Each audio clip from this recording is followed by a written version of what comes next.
Hello and welcome to the Discover Virginia Beach podcast. I'm your host, Joseph Trahan, your tour guide to the Virginia Beach area. If this is your first time listening, I am so glad you found this show.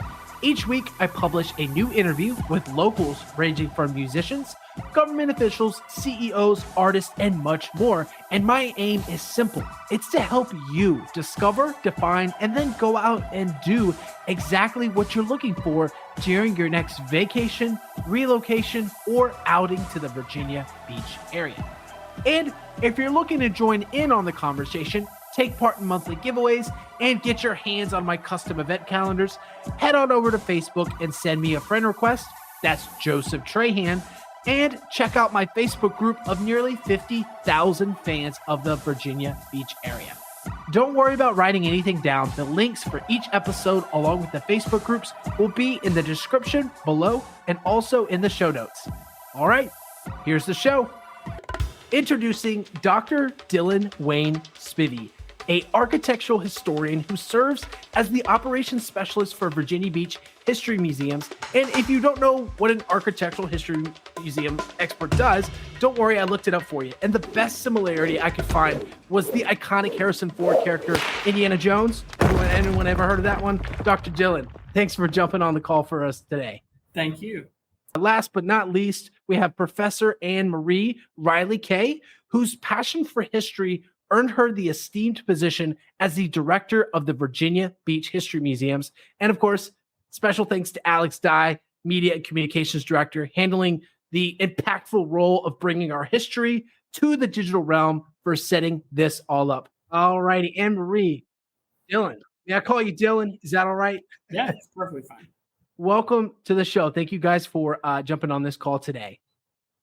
When we were polling our audience, a lot of folks unfortunately didn't know we had a history museum. So I'm so glad you guys jumped on the call today. I'm glad we have this opportunity to, set the record straight and to provide a platform for folks to go and check out all the wonderful things that you all have curated to help bring to life our history and our city as a whole.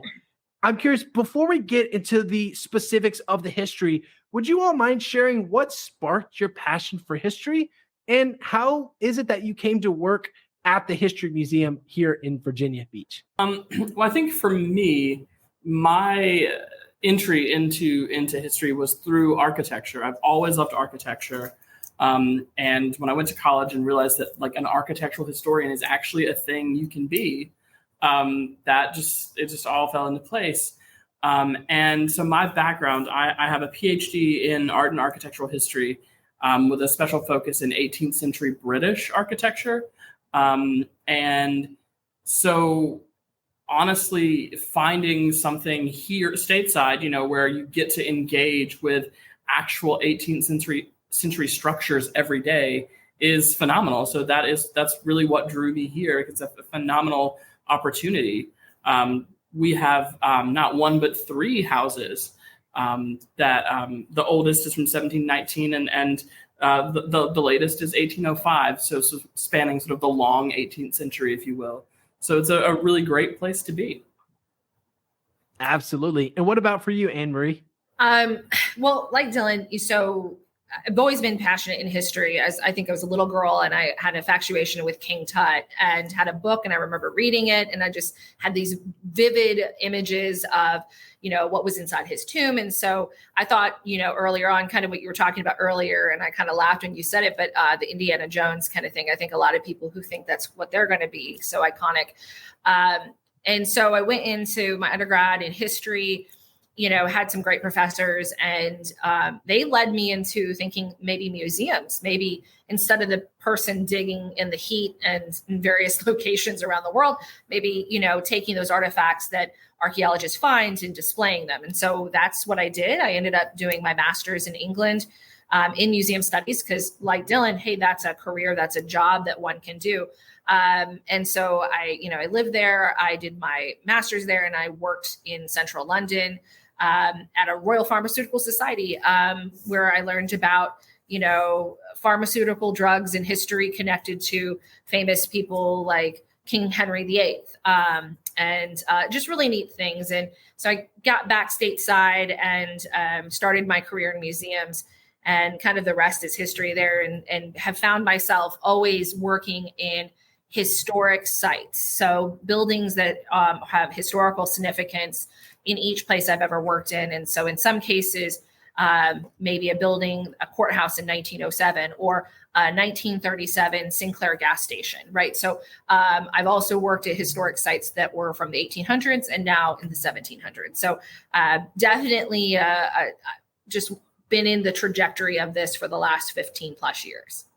Oh my goodness. Well, I definitely hear the future history buffs listening to this episode, waiting at the edge of their seat for all the things that we're going to cover. You mentioned King Tut. Can we start there? Why King Tut? What was fascinating about him? I mean, it was actually one of my mom's books. I remember, if your parents are, avid readers, my mom was, and I remember, just, because, child of the 80s, flipping through some books. I remember probably 4 or 5, and it was this really beautifully done book about him. And it was, colored photos of, it was like the rich golds in his tomb. And I think I was just really like a magpie. I was drawn in from that. Oh my goodness. I love it. So it just kind of spoke to you as far as the way in which it was presented. And speaking of presentation, Dylan, 18th century architecture. Sure. Who knew that would be a corner of your business, of your overall, personality? Tell us more. Does it relate to your personality? I mean, 18th century is pretty unique in the way in which it's presented. What specific element stands out to you that you most resonate with? It's funny because it's really not dissimilar from Annmarie in that it was kind of this journey, a very sort of organic and evolutionary one in that. So I'm from Western North Carolina originally, not far from Biltmore. And I think that was like my first moment of like seeing architecture with a capital A and realizing, wow.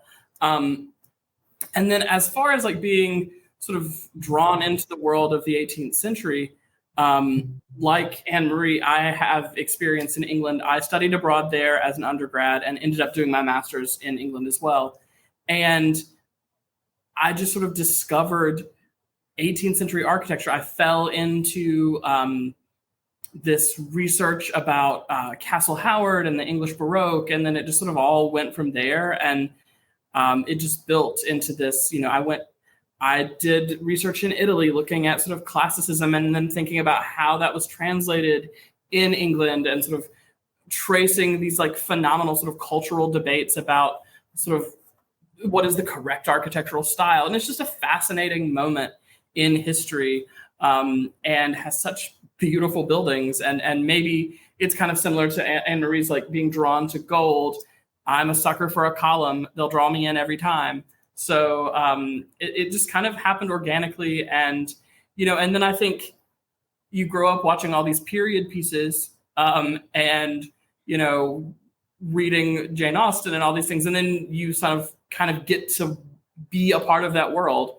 Like I remember the first time I actually got to visit a country house in England, and it's like, this is amazing.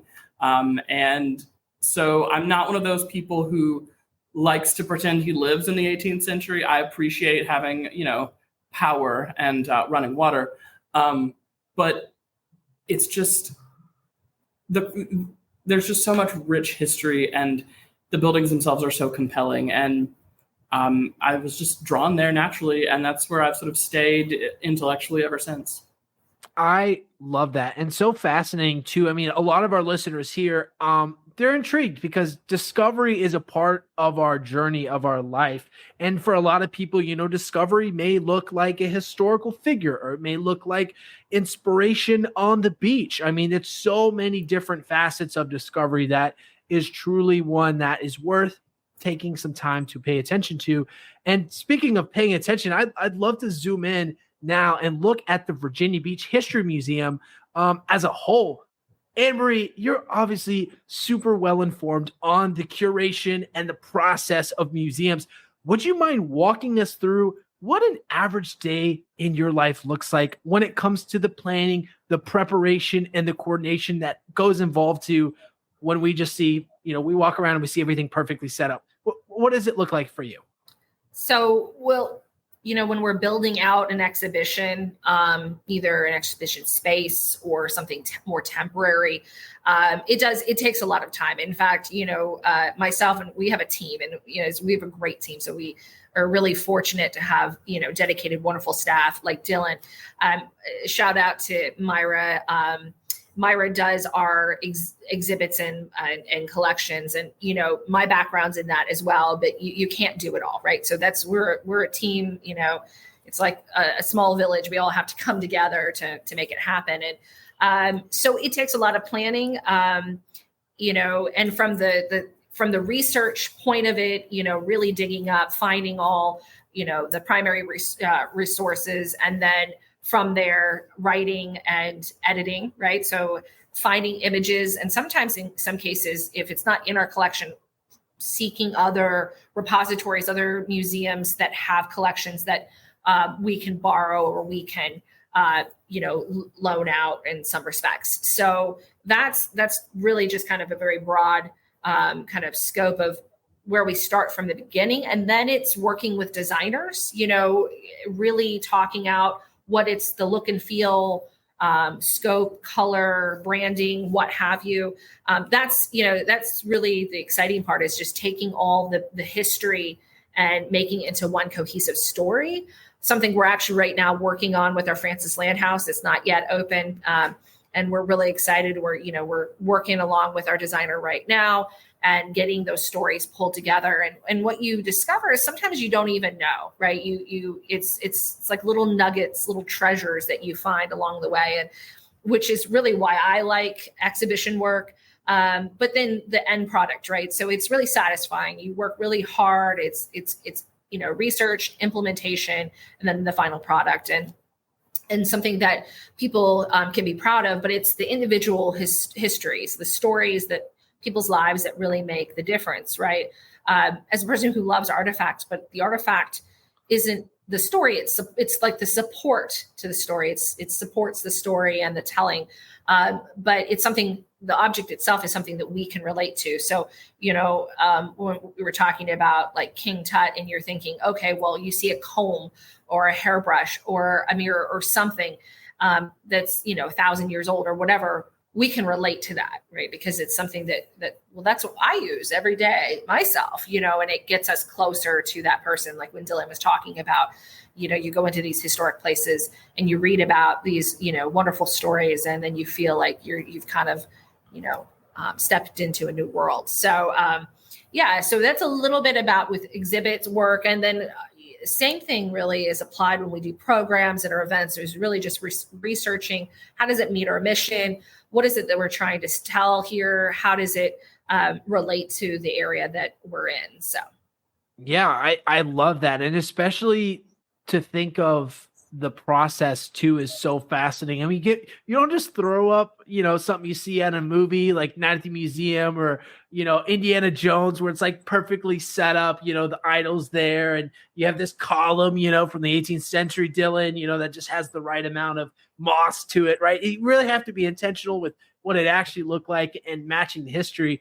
I'm curious, during your time in research, is there a particular project? Obviously, you love them all equally, but is there one that stands out to you in your memory as being one that is a little bit extra special? And I'll start with Dylan on this one, because I'm sure, Dylan, you do a lot of reading and a lot of research.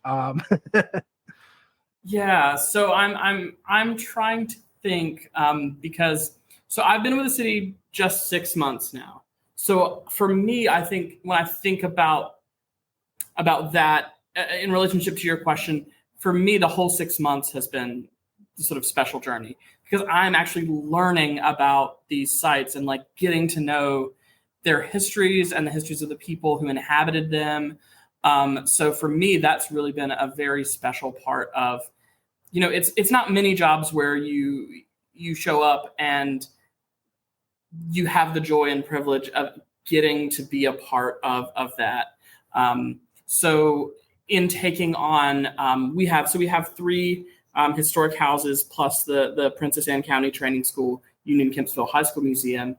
And so just sort of learning more about each one of these sites, about the people who occupied them, who animated them. And becoming part of that has been absolutely incredible.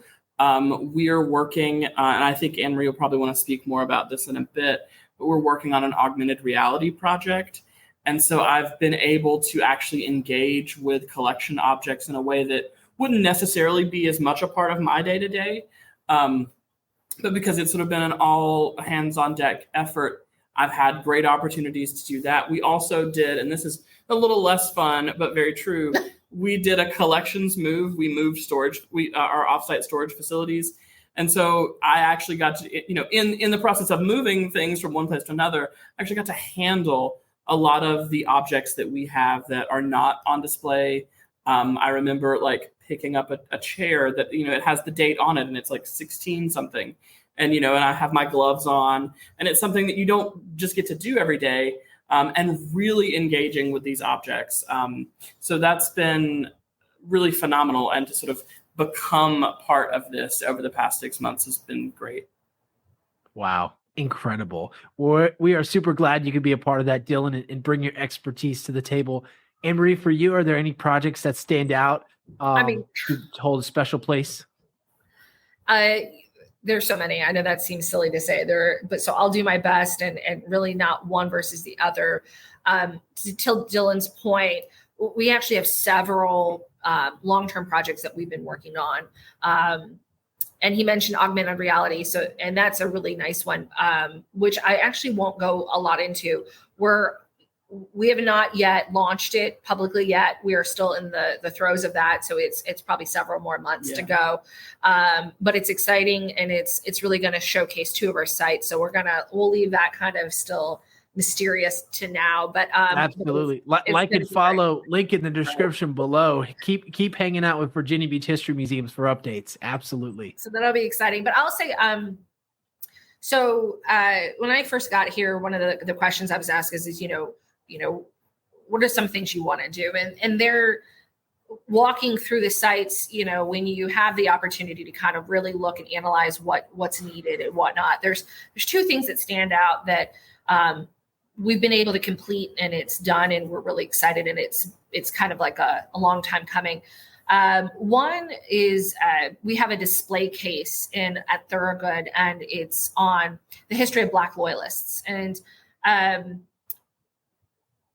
don't know much if a lot of people know what a Black loyalist is, but it's during the Revolutionary War. Sites have, and had enslaved people, and the Thorogoods had enslaved people on our sites.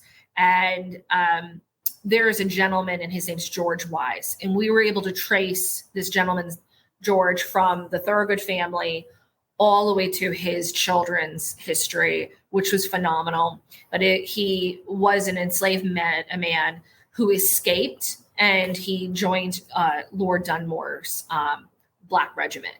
And so that was quite a journey for him. He had to, get into what we suspect, we don't know for sure, but, Thorogood, is connected by all the waterways, and it's suspected that maybe he escaped through the waterways and was able to join his regiment. And he was towards the end of when they were asking for enslaved people to join. So it's an interesting story, because I know that we often talk to as Americans as, the patriot story. This is a resilience and freedom story that is a story that's super important to tell, because this gentleman was also trying to seek freedom, even if it wasn't freedom in the way of the patriot story, but it was his own freedom. And so we were able to trace his line from that point, and he actually meets a woman in his journey. She too escaped and has joined Lord Dunmore's what they call the Ethiopian Regiment. And he was able to make it up to New York. And then from there, what we think is he helped, he had a lot of shipbuilding background, and they think that maybe he was helping in that regard. And he marries the woman he meets in his journey. They have children. They get up to New York, and he was able to take a ship up to Nova Scotia, where Black loyalists and white loyalists were able to settle up in Canada. And so he had children. He ended up staying in Canada. His son then goes from Canada to Liverpool, and he lives and now is living in Liverpool. And then he fights for the War of 1812. And so we get to see from start to finish his history and his children's history, which is quite impressive because sometimes you don't always have that documentation. And so to us, that's an impressive story. So we're able to do start to finish. We made a display of it. It's in our permanent display section at the Thorogood House. So if you haven't seen it, please check it out. It's a fascinating tale that is true. And it's one of those hero stories that we get to share to the public. So I love that. I love that, Annmarie. And respectfully to cut you off, because I know for your job, it seems it's normal, right, to spend hours and months and weeks and you probably years collecting this data and research, and you can tell the story in 5 minutes. You can read about it in 5 minutes. So definitely go and check that out. The Thorogood House. I'm curious, was there a thread or a string that you started pulling at that helped unravel that whole case? Because I know as we get more technology and it seems like more advances, augmented realities, you could kind of speculate and get a little bit better, more clear picture than you could maybe 30 years ago when you had to go dig in the basement for all the dusty papers. Like, was there a thread that you pulled at that helped kind of unravel this story? So we had some names of individuals who escaped, and we had some documentation. So that the thread really was the name, and then it was a matter of just digging through. And luckily, in this day and age, a lot more things are becoming digitized. So we don't have to maybe dig or go too far. And then we hit gold, right? We hit the stuff that we need. So if it's not in our collection, it's in, libraries connect collections online. And then, we actually reached out to the folks up in Canada because they're doing a lot of this work themselves. That history is their history as well. So we were able to connect with some Canadian museums up there about Black Loyalists and find even more stuff. So it's really fun because then you're really partnering and finding this and sharing those stories between institutions that maybe didn't know. Wow. That is so much fun. Oh my gosh. Like, that just gets me pumped because it just showcases, like, it takes a community, and it takes not just a community like where you live, but like a community of thinkers, of architectural historians, of people who believe in sharing stories to like come together, which is so fun. And I know you mentioned the Thorogood House. Would you guys mind zooming out for us? Because I know some folks may not know about all the museums and exhibits that do exist. Regarding a high-level overview, can you share with us what exhibits exist currently? And then, of course, maybe get into a little bit more specifics about what features and amenities they offer. Do you want to talk about Thorogood, and I'll talk about Princess Anne? Sure. So I guess we should say, to start with, that there's 4 sites total, and 2 are in the process of active restoration. But Thorogood House, which has come up several times, it is a National Historic Landmark built around 1719, and it is open for tours Thursday through Sunday. We also have a visitor center with a phenomenal exhibition where the Black Loyalist panel that Annmarie was talking about, that case is there. It goes deeper into sort of the history of the area, the history of the Thorogood family. It has a lot of great archaeological things, some really important furniture and decorative arts pieces are on display there as well. And so that's open Thursday through Sunday for guided tours. And Annmarie, does that lead you into facts? And all of our sites are free. For free. So many years ago, they made it free. I think it was around 2020, where all of our sites free and kid friendly and family friendly, right? Yes. Yeah. Yeah. Mm-hmm. Yep. Absolutely. And so please check us out. Come on. We have lots to see to do. And our guides are very interactive. Yes. We have fun kids' toys that a lot of times, kids can play with while they're in the house. And so it's a great place to visit. We do a lot of what we call outreach programming in schools, but then we have schools come to us on site. So, during the week, you're going to see it, especially we're kicking off on our season again for school tours and field trips. We're definitely the place to be. But yeah, so that kicks me off. So as Dylan had said, we have the Thurgood House, which is our oldest house from 1719. We're very proud of that. That leads us into our Lynn Haven House, which is actually literally down the street. That is our 1724 house. And so Lynn Haven right now is closed due to restoration, but the Thellaballs built the house in 1724 and 1724-25. And actually married in with the Thurgood. So we have a lot of fun storytelling there, and some more deeper histories that we go into specific histories there. But right now it is closed, though we do occasionally open it up, and we're looking at opening up, doing some special tours. So again, stay tuned. Check out our website. You can book tours and whatnot soon for that house, which will be more of an architecture tour. It's a little bit more exposed inside. It's not completely finished, but you can really see some really cool architectural features there. And then moving into our Francis Land House, which, because we're going into the theme of historic houses right now. So that is our 1805 house that is still in restoration. Actually, Dylan and I work there. You're more than welcome to stop by. But hopefully, we always run around everywhere. So, but it is close, but you can walk the grounds, you can check it out, as well as the Lynn Haven House has some beautiful grounds you can walk about, great gardens there and what have you. But the one I wanted to mention that is open that you can check out is our Princess Anne County Training School, Union Kempsville High School Museum. It's very long. And so that's located, this beautiful museum, well done. I can't speak enough about it, because it is the work that was done to make this museum way before my time, but it is timeless. Is located in the Renaissance Academy School. And so we're only open on Saturdays, or for some private stuff, you can contact us for tours. But Saturdays, it is open for free. You would go into the front of, we have signs that hopefully people see, leads them to the front door of the school. You get buzzed in, and then the museum is literally off the side of the lobby. And you go in there, it really goes into the history of the school. The school was built in, they started building, started like raising funds for it in the 1920s. And then by 1938, it opened as an all-Black high school.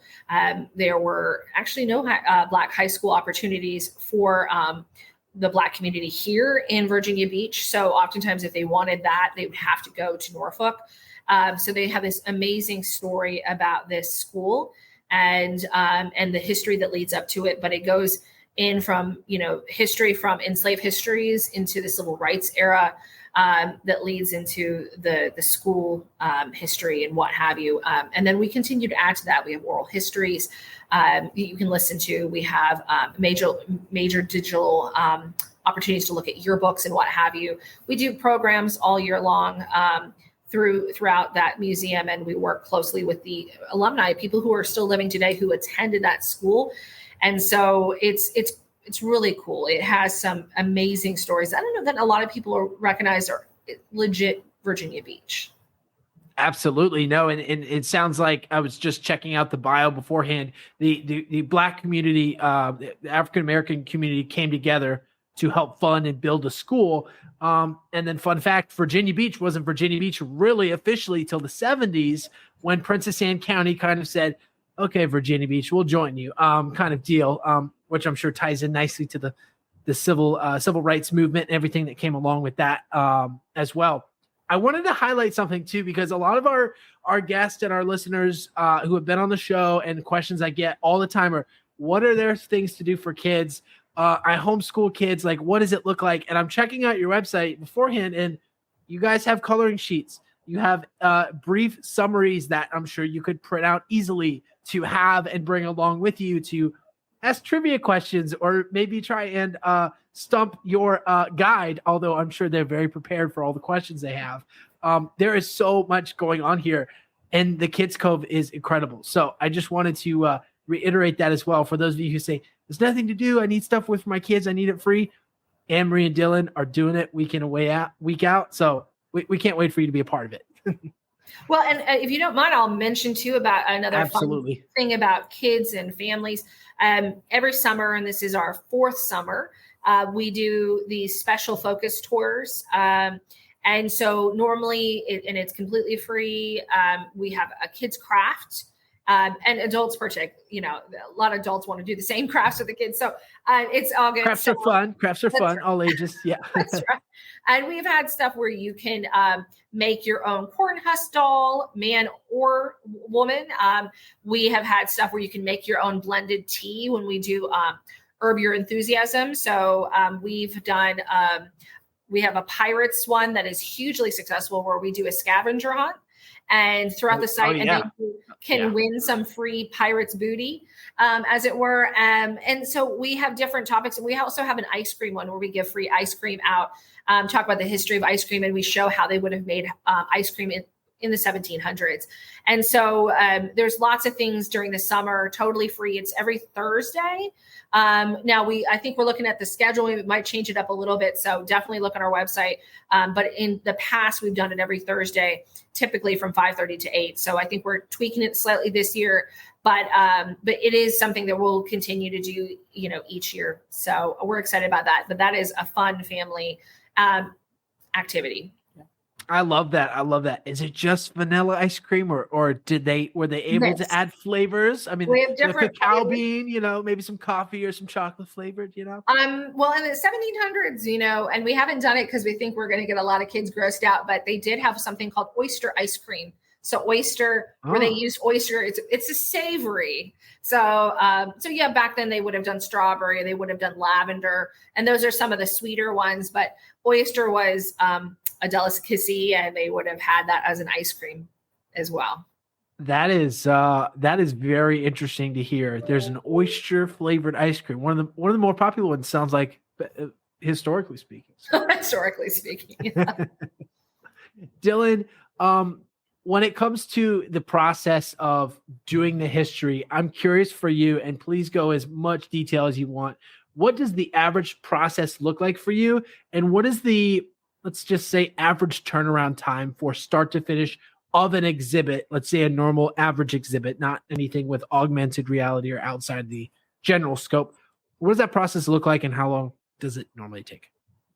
Well, and Annmarie may have to jump in here too, but I think they can take months and even years, because the research has to begin. And often it'll start with some sort of idea, and then that turns into research, and then that turns into sort of looking through collections, and then and then we work with a lot of partners to do the things that we do. For example, I don't want to give too much away, but at the Francis Land House, there will be new exhibits in the upstairs, and that's a process in which that started earlier in 2023, doing the research and getting all of the things together, and doing the writing, and now we're working with a design company to do design and fabrication, and so it's a layered process, and that's going to be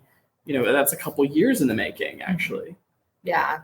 So it really depends, right?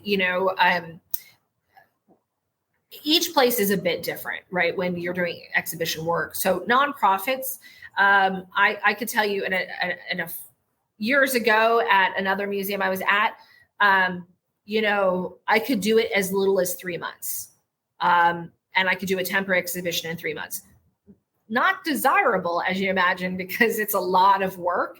So some things can be done, but really to do it well, you need time. And so I think that the average is about a year to 2 years, give or take, depending on the subject matter and then how much. So in our case with Francis Land, we have 3 different topics that we're focusing on, and I'm happy to kind of give you the topics.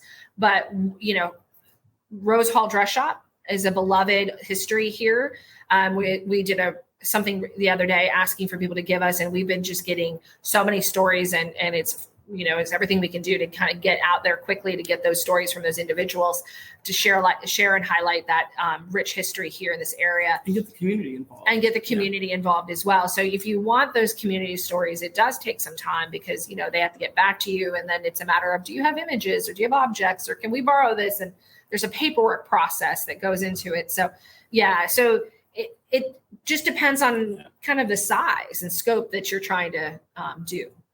Yeah. And I appreciate you entertaining that question, because I've always been fascinated with the really rapid development of technology, especially over the past 20 years. I'm curious for you all in the history architecture sector, does it actually help speed things along, or does it mean that you have to do more work because you have access to more data, more research, and also different stories that might conflict with each other? Does it take longer or perhaps shorter now that you have more technology? Well, I think two things can be true. And by that, I mean that it can take longer because we do have access to so much more. And it allows us to think through more things and to ask, deeper questions. But, I think, digitization, just as a topic, came up earlier, and I think that's just completely changed the way we're able to access things. So it does make things quicker and easier. And again, that raises new challenges and ways in which things can take longer, because then we've got more we want to say or do or think about.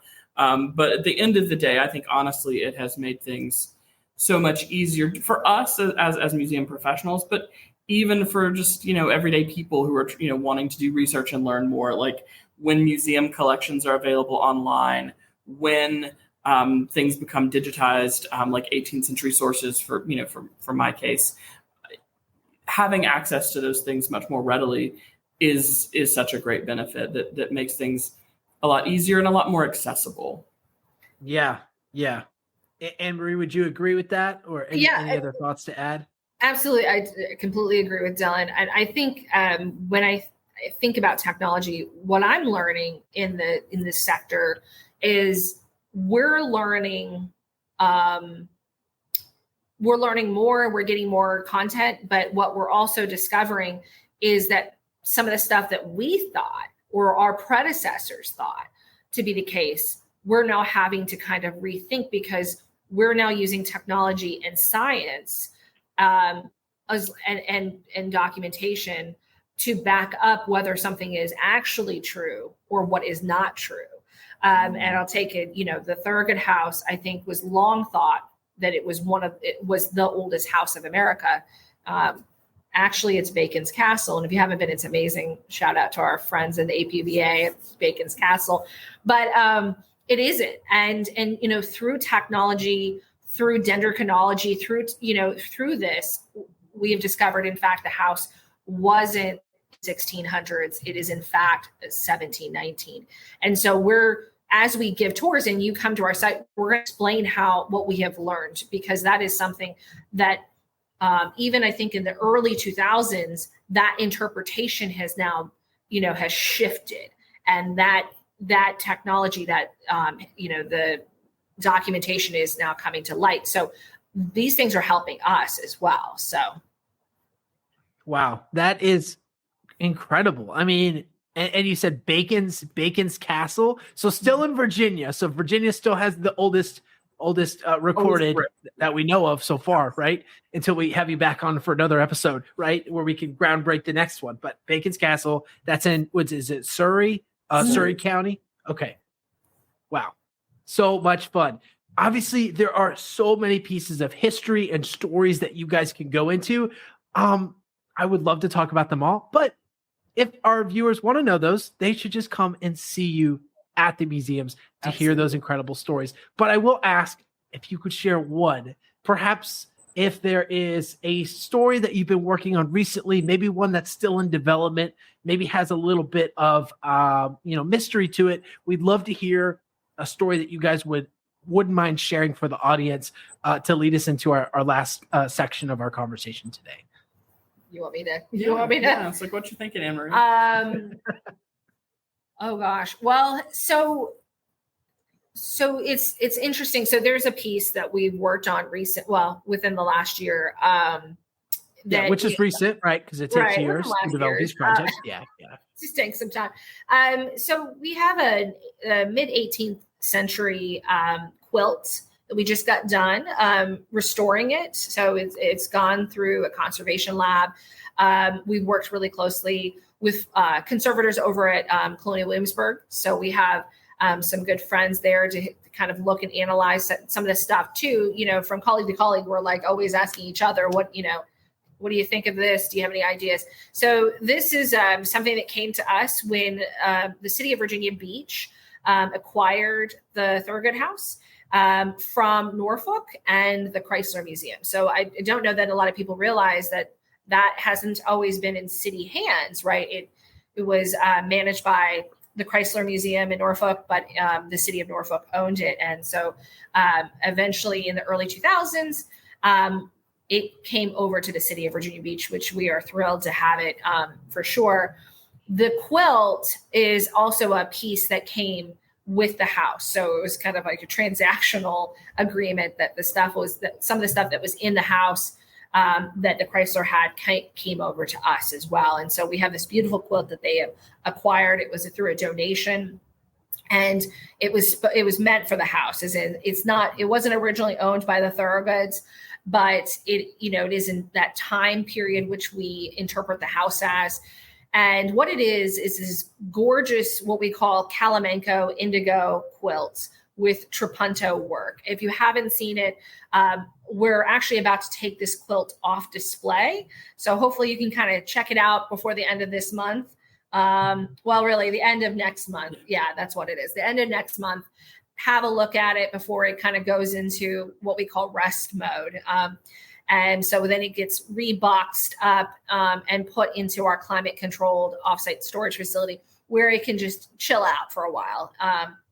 Is that where you guys keep the Holy Grail and the Declaration of Independence and all that? It kind of just hangs out. Okay, 100%. Cool. That's where we keep it all, but it goes there for a while for rest. But we're super excited about this piece. It's been a journey. So when I got here, it had been on display probably a little longer than we probably would have wanted. That's okay. These things do happen at museums. And but it needed a lot of help. It clearly had a lot of dust and it needed to be restored. There was some damage. The piece is about almost close to 300 years old. So it needed some help. And so putting in some grants, this, that, the other, we were finally successful. It was put on a kind of like the top 10 endangered artifacts of Virginia, and people voted for it. And so we were able to secure some funds from that recognition. We were in the Washington Post with it. But this Calamanco quilt, really what it is if you look at it, you think it looks like maybe some sort of sateen or some sort of like silk. It's so shiny, it's beautiful, but it's this really deep blue color. And it's got these just gorgeous, if you see it, if you didn't know what trapunto was, it just basically means to stuff. It's an Italian word, but basically it's got this embossed work on top of it. So they've done some beautiful stitching and they've made this design, and the design in the middle of it is called the Tree of Life pattern. So it's a tree of life. It's got these beautiful flora and fauna motifs on it. But what they did back in the 1700s is this cloth, and we didn't realize this cloth came over from England. So it was imported, which means, quite an expensive piece to create. And so the cloth itself is wool. And what they do is they use hot rollers, basically.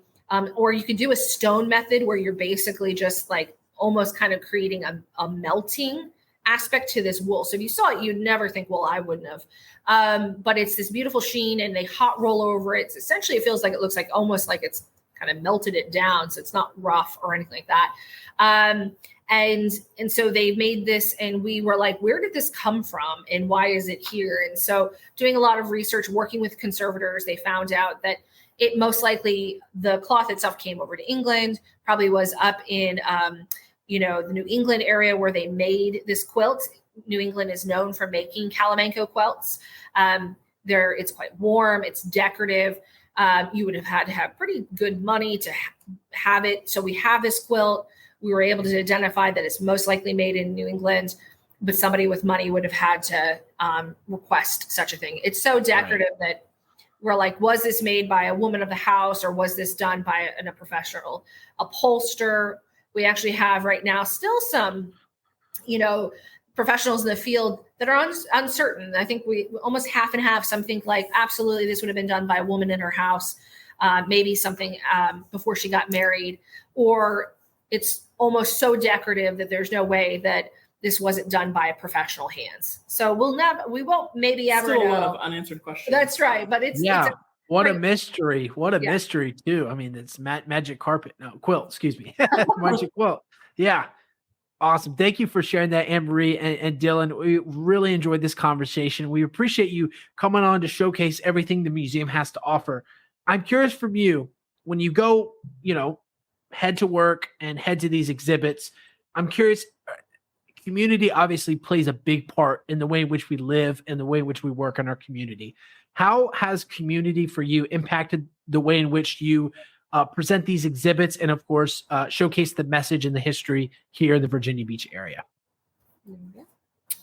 Well, I think, for me, again, being so new, what has been so astonishing and wonderful is just seeing how invested the community is in these sites and how deeply they care about them, which then, it in some ways makes our jobs like we feel a greater weight, a greater sense of responsibility to do things right, and to do things in a way that sort of meets what the community needs and sort of respects how strongly they feel about things.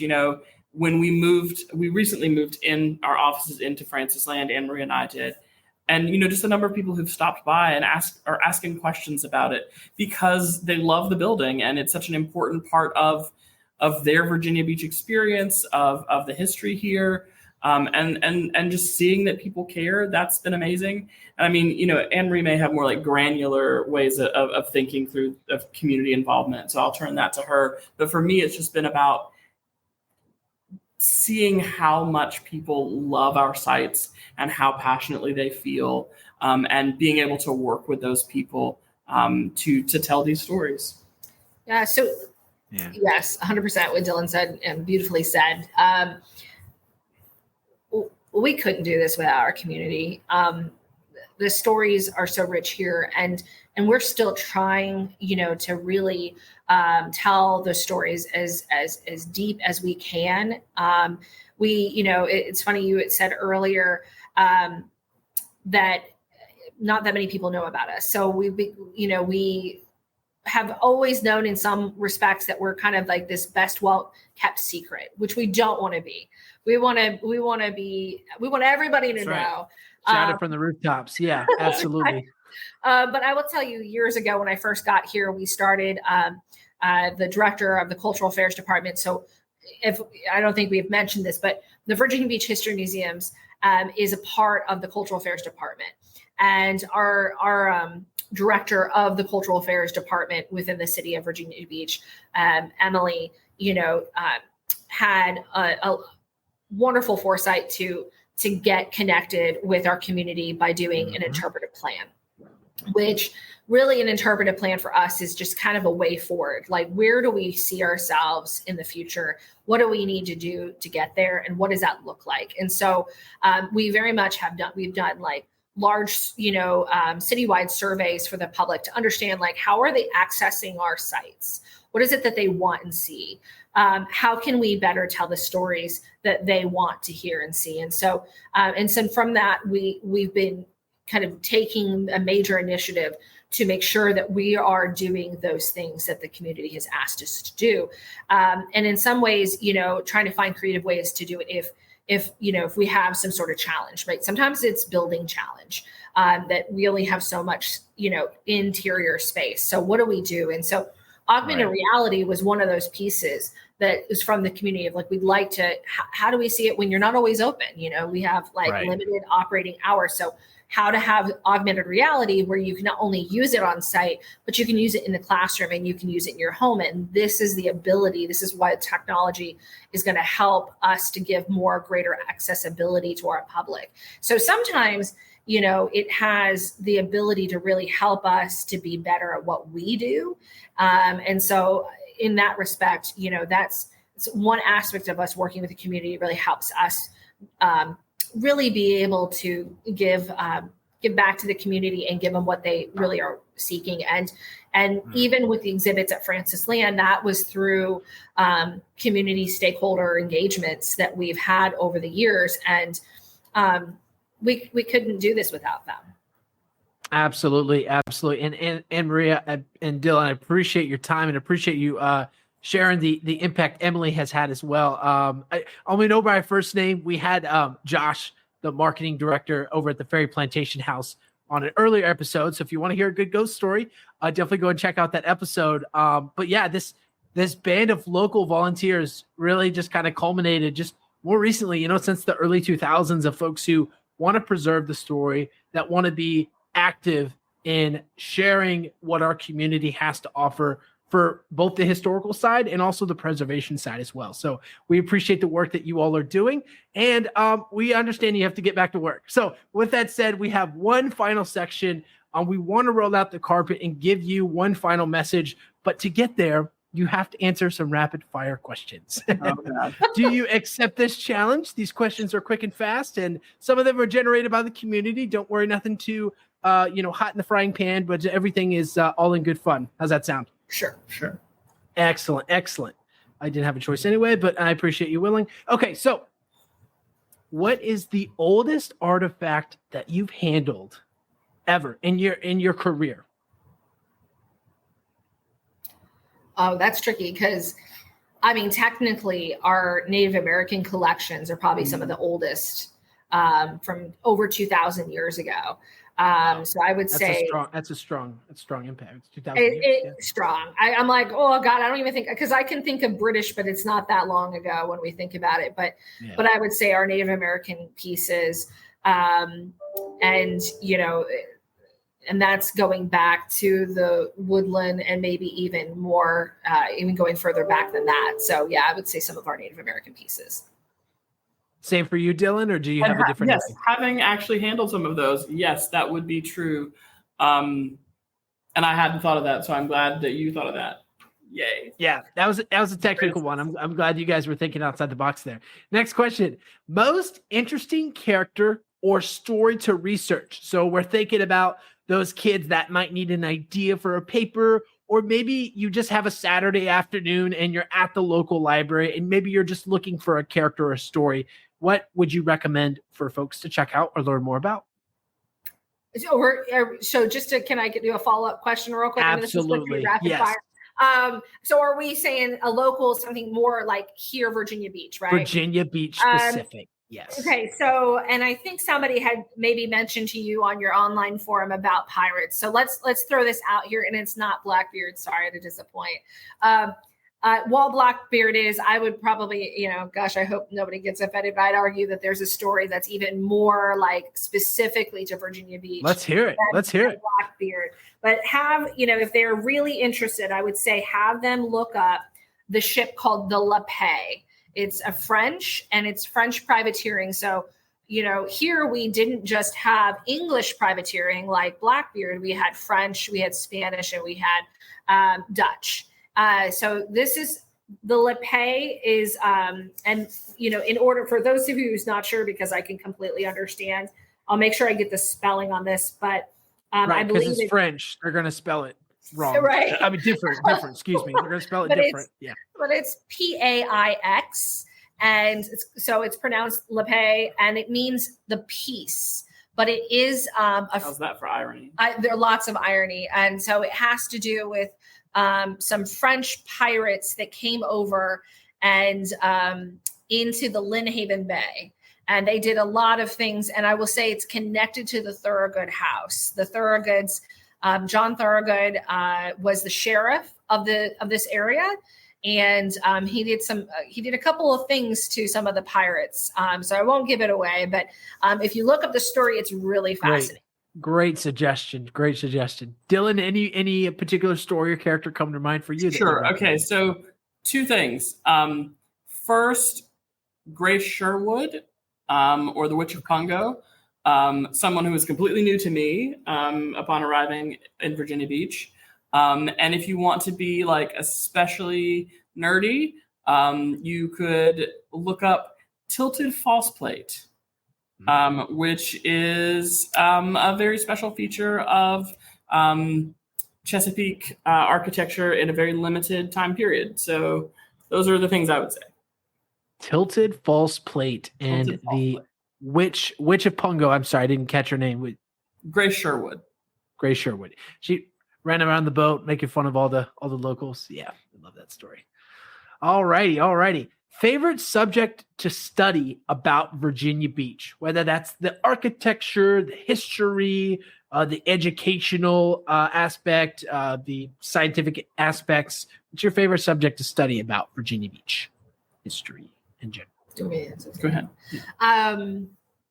So I fell in love when I came here, and it's going to sound super cheesy, but I don't know one person who doesn't know the Pocahontas story, right? So to play on that, what I didn't realize is Chief Powhatan and his experience here with the Chesapeakeans. And so the story there is really interesting and sad, of course, because he nearly decimates the entire tribe, and the women and children who were left, from what we've been told, the story goes is they assimilated into the Nansemond tribe. And we've talked to Chief Anderson about it. So that story there, the Chesapeakeans and the city of Apassus. So there's John White.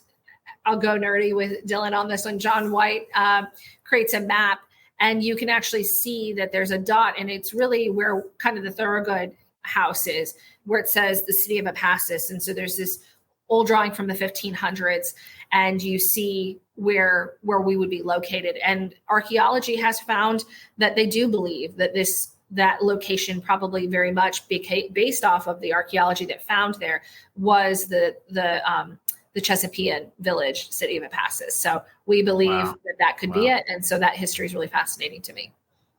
Very fascinating. Dylan, what about for you? So I feel like the low-hanging fruit here would be for me to say something like architecture in general. 18th century architecture? Right.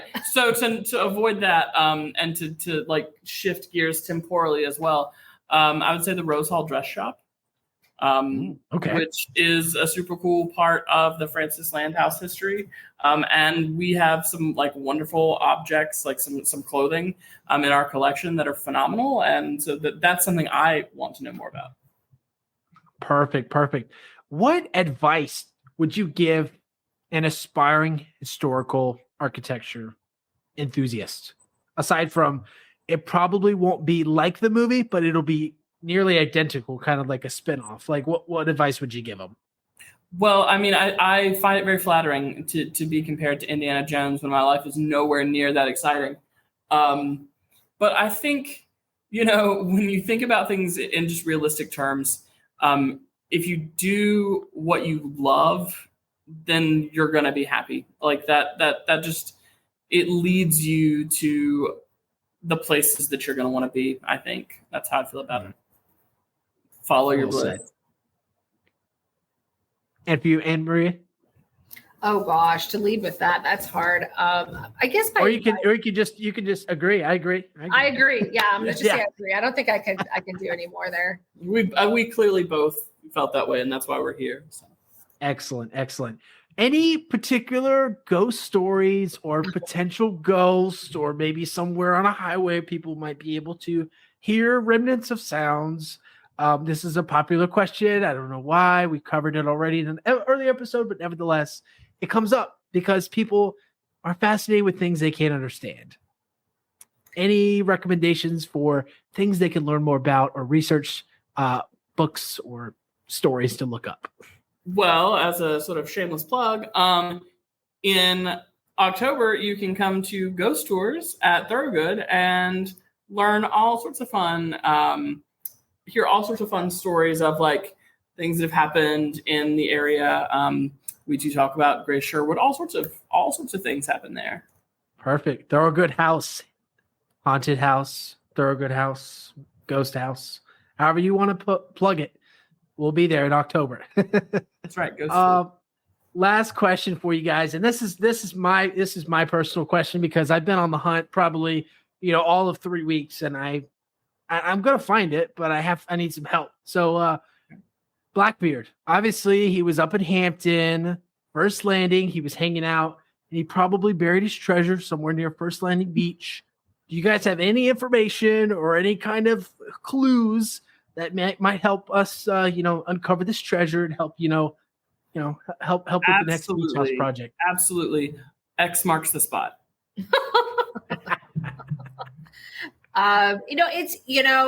There's a lot of stories, right, wrapped around him in the Hampton Roads area. I was actually telling Dylan there is even one story that, again, these are stories, right? So we have not found any definitive evidence that we're aware of. But there is a fun one that I heard, and there's some rumor, but I don't know how much truth is in it. So just, bear with me. But, when his head was put on a spike, in this case on the ship to parade around for everybody to see. And then supposedly on a spike in Hampton, supposedly after that, somebody took his skull, dipped it in silver, and made it into a chalice in which they drank from in a tavern in Norfolk. And at some point, relatives of that tavern in Norfolk took it and then displayed it at the Peabody Museum.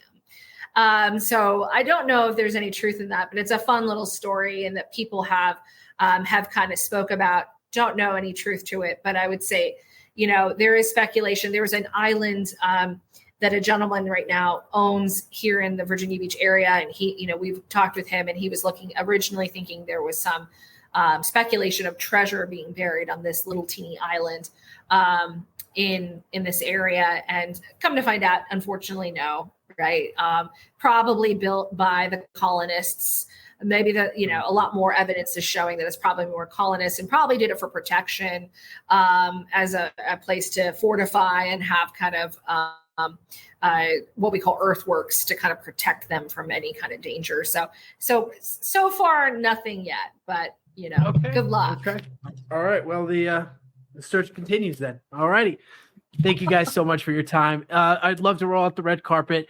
Any final messages or any promotions that you'd like to leave the audience with? The floor is all yours. So we do have a couple of programs coming up. We have a wonderful program next month at the Thorogood House. Do check it out on our website. It's going to be about women history, Black history next month at Thorogood. We also have an upcoming craft tea that are always popular at our sites. So you can find that all on the website. You can actually register and everything right straight there. Dylan, do you want to give them the URL and some? It's if you want to send it to me, I can put it in the link in the description below. Yep. But Dylan, just for the audio record, let's hear it as well. It's vbmuseums.org. vbmuseums.org. And that's it, I think. I think so. Wonderful. Well, thank you guys for your time. And thank you to our dedicated listeners for checking us out on another episode of Discover Virginia Beach Podcast. We hope you've enjoyed this episode. And if you have, be sure to hit the like button, leave a review. That helps me know what questions to ask or not ask. And hopefully we'll be one step closer to our treasure very soon. But in the meantime, this conversation was a treasure. And we hope you all enjoyed it. And we'll see you all in another episode very soon.